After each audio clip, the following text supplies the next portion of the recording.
You never leave Middle-earth, do you? I don't think you do. You always come back. Yeah. Look, I was in I thought I couldn't have a smaller role than the first trilogy. But no, it was fantastic. It was absolutely fantastic. I mean, it must be surreal. Completely surreal. For you. Totally. It's like, where's my part gone? Yeah, but kind of nice to only come back for a short bit, in a way, you know? Not to have the pressure of the full trilogy and just sort of come back and revisit. It was like a family reunion. Yeah, it's fun. You know? Fun to come back for 2 or 3 weeks. Yeah. But I found it, look, in my small way, I found it really strange to then go back and tell a story that was made, or you know, in the progression of it. 60 yes. years before. How does one look 60 so years? younger. Yeah, younger. Well, as elves. Elves were immortal. Timeless. Yes.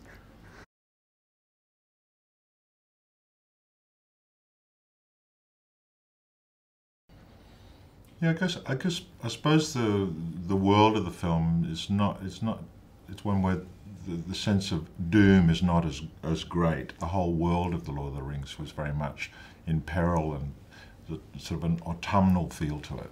This is slightly more innocent. It's still tonally in the same place, but it's a slightly more innocent world, I suppose. Because I think that the High Elves know what's coming, Yeah. and also the audience does. So the audience brings their own level, I think, of anxiety because they know the world that they're all plunging unwittingly into. Galadriel knows. Of course she does. Of course she does. Yeah, well, Frodo was actually not born during the time of The Hobbit, so the bit that I'm in is actually during the time of The Lord of the Rings, sort of before everything starts to fall apart. Yeah. So it's the innocent Frodo that we meet at the beginning of this.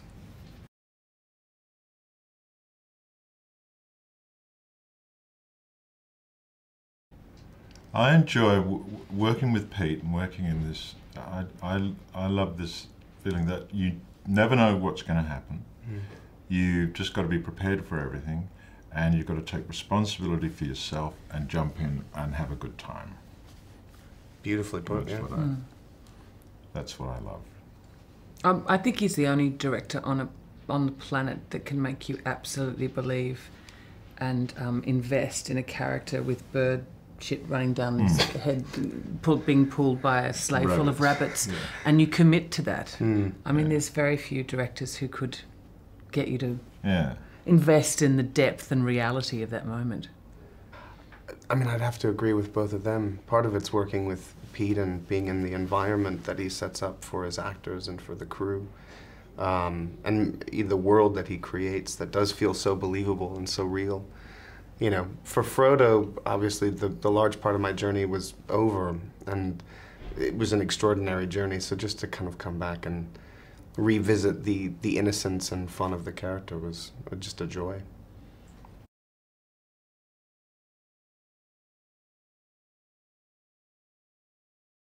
My more recent memories of The Hobbit are reading it to my kids and loving that, loving revisiting that for them. But it's, that was the thing that most interested me about doing this film, was tonally how similar or different The Hobbit was going to be to Lord of the Rings, because there's a playful. It's buoyant. There's a lighter quality to the book. I agree with Hugo. It's been, I mean, you know, as a child when you're reading it, you're entering into a timeless universe, but it's reinforced when you read it and to your 11-year-old son, and then you see it through their eyes, and I can't wait for them to see the film. No, me neither. Well, it was my introduction to Tolkien. I mean, I read the book when I was probably 11 or 12. It was just a magical adventure, you know. And I was also curious as to how this would feel in comparison to Lord of the Rings, in the sense that it's very much a proper adventure story, and it is more buoyant and sort of whimsical and funny. Did you keep going and read Lord of the Rings straight after The Hobbit? I didn't. No, I had the volume on my bookshelf, and it was a little daunting. That's too long. It's still daunting.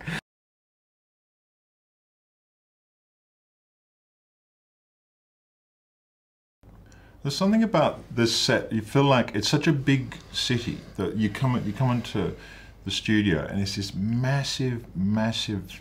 It's like a megapolis or something, and yet it's got the heart of a cottage industry. And there's something about Pete, that he's got this huge vision, the scope, but his ability to always be himself, have his feet often without shoes, very much on the ground, and he's this fabulously creative mind. He's always, the work never stops.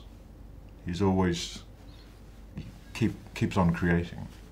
Whenever you hear other directors, very influential directors, talk about the directors that they admire and they look to as innovators, Peter's, or you know, always one. You know, David Finch is one, Sam Raimi's another, and Peter's absolutely one of those guys. And you know, as an actor, he's deeply human and funny and irreverent. And as you say, he's like a mad scientist. And you know, there's very few people who've got all that rolled into one package, I think. Yeah. Well, he's incredibly genteel and very down to earth, and like Hugo was saying, like the environment is so massive. It was bigger on this film than Rings as well, and yet it feels so intimate, and it feels like it's being run by a small community and a family. And I think that extends from Peter, and it's really quite extraordinary. You know, coming back here to New Zealand, it feels like you're kind of working in a neighborhood with a lot of friends and family, and yet the scope is so incredibly massive.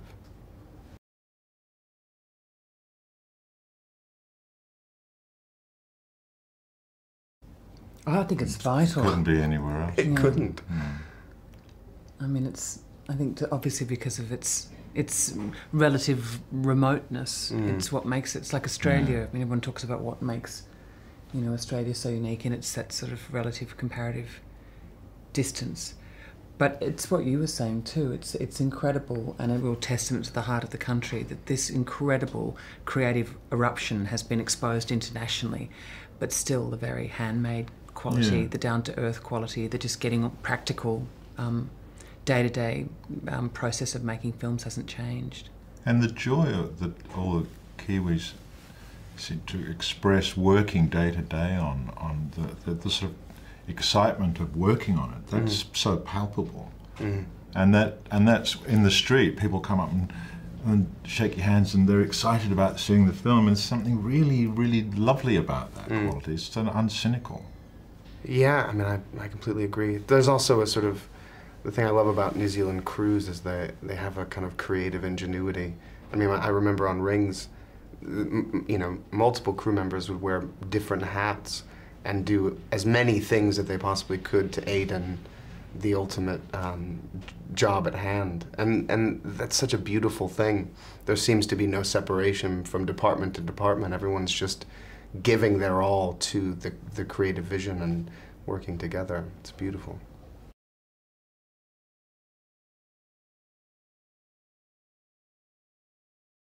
I was thrilling to see it, and well, for me, possibly for all of us, you feel like, well, often when you go and see a film, you're in it a lot.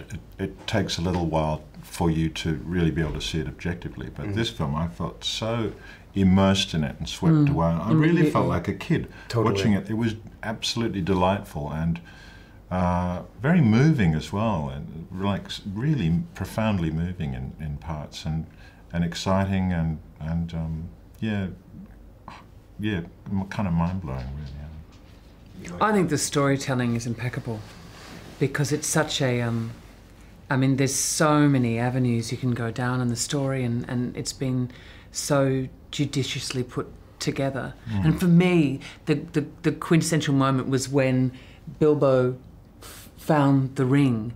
And I mean, I was only watching it by myself, but I gasped because I think and I think the audience will have that sense of collective memory. Oh no, that's it. This is it. And there's 3 more movies I'm going to have to watch. No, but it's. I think that's the collective memory of the audience is really going to feed the experience. Totally. I mean, it's perfect in a way that I think that the Rings was made first and that this has come later, because I found the experience so rich, really rich. Yeah, I completely agree. It is rare that you get to see something objectively, and having had such a small part in the film, it was just lovely to watch.